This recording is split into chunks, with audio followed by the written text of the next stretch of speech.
اعوذ باللہ من الشیطان الرجیم بسم اللہ الرحمن الرحیم السلام علیکم۔ ارشادات نبوی صلی اللہ علیہ وسلم۔ قسم ہے اس ذات کی جس کے قبضے میں میری جان ہے کہ بندہ اللہ تعالیٰ کو پکارتا ہے تو اللہ تعالیٰ اس پر ناراض ہونے کی وجہ سے منہ موڑ لیتا ہے۔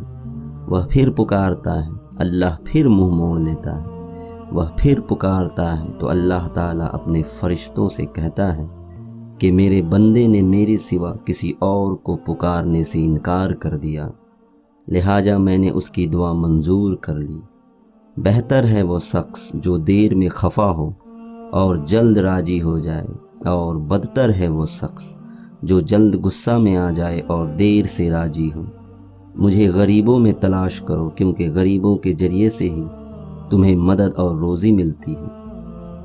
تم اپنے مال کے ذریعے لوگوں کو خوش نہیں کر سکتے، لہٰذا خندہ پیشانی اور حسن خلق کے ذریعے سے انہیں خوش رکھا کرو۔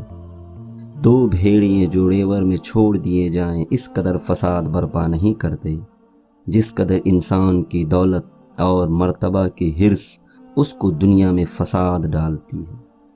جہاں صبح کی گنجائش ہو وہاں قبل اس کے کہ کوئی منہ کھولے خود اپنی بریت کا اظہار کر دینا چاہیے۔ جو عمرہ کے دروازے پر آیا وہ فتنہ میں پڑا، جس قدر ان سے نزدیک ہوا اتنا ہی خدا سے دور ہوا۔